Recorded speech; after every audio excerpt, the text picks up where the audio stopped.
Namo Sang Hyang Adi Budaya, Namo Buddhaya. Ketemu lagi dengan saya, Upasaka Pandita Sasana Wirya Sugianto Sulaiman.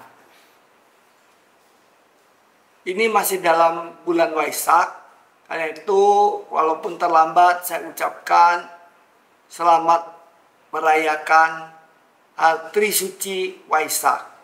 Trisuci Waisak. Trisuci karena memperingati 3 peristiwa, yaitu kelahiran Buddha Siddhartha atau Pangeran Siddhartha, lalu mencapai penerangan sempurnanya Siddhartha menjadi Buddha, lalu parinibbana atau mangkatnya Sang Buddha di Kusinara, lahir di Taman Lumbini, mencapai penerangan sempurna di Bodhigaya atau Bodhgaya, dan mangkat atau parinibbana di Kusinara. Saya sendiri merasakan sewaktu berkunjung Dharma Yatra ke tempat-tempat suci ini, getarannya paling kuat itu di Kusinara. Tapi tentu ini tidak objektif ya, sangat subjektif sekali. Nah, karena itu saya mau menceritakan mengenai mangkat atau parinibbana atau meninggal. Siapa yang meninggal? Kalau di Kusinara, meninggalnya Sang Buddha itu diperingati pada hari Waisak ini, masih ada rupangnya atau patungnya, masih ada kedua pohon sala, walaupun sudah bukan yang pohon sala yang dulu, tapi masih ditanam di situ, ya kan? Nah, hal semacam ini memang menceritakan mangkat, parinibbana, dan meninggal dunia orang paling gak suka. Karena itu mengandung unsur kesedihan, mengandung unsur perpisahan, mengandung unsur katanya kesialan kan. Nah, orang Chinese apalagi selalu menganggap kematian itu suatu kesialan. Padahal ya seperti juga bagian kehidupan lainnya, kita lahir ya pasti meninggal. Kita makan ya nanti juga pup. Kita minum ya kencing. Kita bekerja, bangun, nanti ngantuk ya tidur lagi. Itu suatu proses saja. Tetapi orang sangat menghindari, takut akan proses meninggal. Nah, lalu apa yang ingin saya sampaikan dalam hal ini? Nah, ini bukan hanya meninggalnya Sang Buddha atau mangkatnya Sang Buddha, tetapi menurut perhitungan salah satu yang saya dengar dari Guru Gembul, beliau ngomong 50 tahun dari sekarang semua agama itu akan berakhir atau akan mangkat. Jadi agama Buddha kita pun akan mangkat, bukan Sang Buddhanya, agamanya pun atau ajarannya pun akan mangkat. Apa benar itu?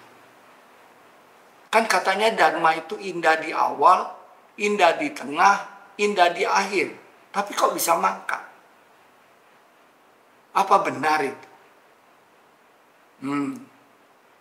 Dari podcast yang saya dengar, ada beberapa hal yang menyebabkan ritual-ritual agama itu mangkat. Bukan hanya agama Buddha, tapi seluruh agama di dunia ini. Agama-agama besar, mau Kristen, mau Islam, termasuk Buddha, Hindu, dan sebagainya. Apa yang menyebabkan agama-agama itu hilang atau mangkat? Menurut Guru Gembul, yang mangkat atau yang hilang itu ritualnya. Sedangkan prinsip-prinsipnya, spiritualitasnya, itu tetap eksis. Nah, lalu kenapa ritual ini bisa hilang atau punah? Karena dua hal. Satu, karena kekakuan atau konservatisme. Kekakuan. Kita berasa ajaran yang sudah beribu-ribu tahun kita pertahankan habis-habisan. Kekakuan. Padahal Sang Buddha mengajarkan kita untuk anicca. Contoh saja, saya pernah berdiskusi dengan orang-orang dari kelompok wanita. Saya bilang di agama tertentu, agama tetangga itu ada yang disebut progresif. Mereka menilai kembali kedudukan perempuan dan laki-laki. Mereka menilai kembali mengenai kenapa Adam dibuang ke dunia, karena katanya digoda oleh Hawa. Lalu mereka memakan buah sehingga dibuang ke dunia. Lah, kalau begitu Hawanya dong yang salah, karena penggoda. Nah, kalau begitu perempuan dong yang salah. Nah, prinsip-prinsip seperti ini pun berani didiskusikan. Bagaimana dengan kita? Itu ada salah satu aktivis perempuan juga, Ibu Musda Mulia, ketua ICRP sebelumnya. Dia juga pernah menyampaikan ke saya. Nggak setara itu hubungan laki-laki dan perempuan. Bahkan di agama Buddha yang katanya emansipasinya cukup tinggi. Buktinya apa, Bu Musda? Buktinya winayanya berbeda. Oh, winaya itu menyangkut menyangkut fisik. Lah, justru fisik itu, Pak Sudi. Memangnya fisik laki-laki dan perempuan sama. Justru fisiknya berbeda. Karena itu perempuan dan laki-laki haknya sama. Jangan karena fisiknya berbeda lalu dibeda-bedakan. Nah, lagunya siapa itu? Ojo dibeda-bedakan katanya. Loh. Tapi kan ini enggak. Karena berbeda fisik, maka haknya berbeda. Nah, apakah kemudian perempuan winayanya itu lebih banyak karena karmanya lebih buruk? Siapa bilang? Kata Bu Musda. Siapa bilang perempuan lebih buruk nasibnya atau karmanya? Buktinya yang masuk penjara itu lebih banyak laki-laki. Buktinya yang umur panjang itu lebih banyak perempuan. Buktinya yang lebih bahagia dalam kehidupan masyarakat menurut survei adalah perempuan. Jadi saya pernah sampaikan itu di kalangan wanita Buddhis kita. Mereka bereaksi, nggak berani Pak Sugi ngomongin itu. Padahal guru Buddha kita bilang anicca, mengajarkan anicca. Dan hal-hal seperti ini dibahas di agama lain, kita tidak. Kita tidak berani. Artinya apa? Yang konservatif itu, yang kolot itu kita.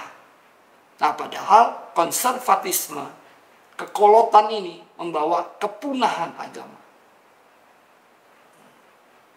Karena kaku, tidak bisa menyesuaikan dengan zaman. Ada lagi hal lain yang membawa kepada kepunahan. Nah, salah satunya ialah adanya sifat komersialisasi agama. Agama itu diperjualbelikan seperti produk. Kalau lu sembahyang ini, kalau lu pakai ini, ada yang jual amulet, ada yang jual macam-macam. Jual jual apa. Orang dibikin terikat.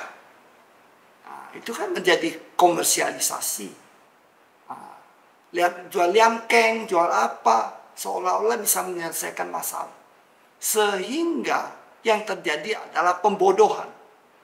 Jadi umat ditakut-takuti. Padahal Buddha mengajarkan karma. Kalau nggak ada karmanya, ya nggak ketemu. Nggak bakalan orang, misalnya Saya makan cabai yang pedesnya situ, yang nggak mungkin kan. Saya makan cabai yang saya yang pedes. Bukan situ yang pedes.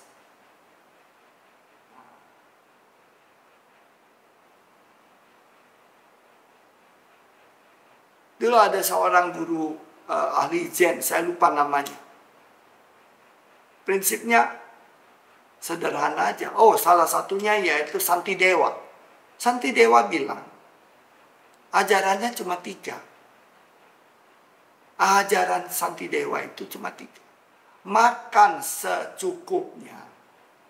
Ya kan? Jangan rakus artinya. Jadi orang jangan rakus. Makan secukupnya. Tidur yang pulas. Artinya you gak punya masalah. Baru bisa tidur pulas. Coba kalau banyak masalah, cenot-cenot kepalanya. Maka bagaimana kita menghilangkan masalah-masalah kita? Lalu buang atau pup atau kencing yang banyak. Nah itu artinya you sehat. Nah, kalau orang sakit ginjal nggak bisa kencing. Ya kan? Coba lu nggak pup, panas dalam. Kan begitu. Nah ini ajaran Santidewa. Sederhana, tapi mengena. Nah, kita mesti ingatkan pada umat kita. Kalau lapar itu makan. Kalau haus itu minum. Kalau ngantuk itu tidur. Apa itu nggak usah diajarin. Nggak usah diajarin. Tapi kenyataannya orang sakit bukan berobat ke dokter. Cari dukun. Nah, orang pengen kaya cari dukun. Bukan kerja keras. Akhirnya malah ketipu. Kan begitu. Nah, padahal sudah jelaskan di dunia ini gak ada istilahnya keajaiban-keajaiban itu gak ada. Buktinya Sang Buddha. Sang Buddha ketika bertapa, dia melakukannya dengan keras. Makan nasi sebiji sehari. Akhirnya apa? Pingsan kan? Nah, baru kemudian lewat anak gembala domba. Dikasih minum air susu domba atau air susu kambing. Nah, baru kemudian dia mendengar penyanyi-penyanyi ronggeng itu menyetel sitar atau gitarnya itu. Nah, dari situ dia mendengar orang bicara. Orang itu bicaranya begini. Sitar yang talinya terlalu kencang, putus. Sitar yang talinya terlalu lembek, gak bunyi. Oh, Sang Buddha kemudian tercerah. Kalau begitu, harus ngambil jalan tengah. The middle way. Semua agama besar di dunia ini mengambil the middle way. Jalan tengah. Jangan terlalu keras, juga jangan terlalu lembek.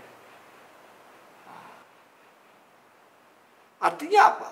Sang Buddha pun penuh dengan try and error. Ada kesalahan-kesalahan yang dia buat. Dan beliau belajar dari kesalahan itu. Beliau belajar dari kesalahan itu.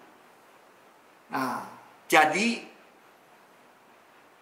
Bapak Ibu sekalian, umat Buddha yang tercinta. Belajarlah dari umat, dari Sang Buddha. Ketika kita punya kesalahan, kita belajar. Ketika kita punya kesalahan, jangan ulangi. Karena kalau kita mau menjadi bijaksana, kita harus mengambil jalan tengah. Demikian dari saya, Pasaka Pandita Sasana Wirya Sugianto Sulaiman. Namo Sang Hyang Adi Budaya, Namo Buddhaya.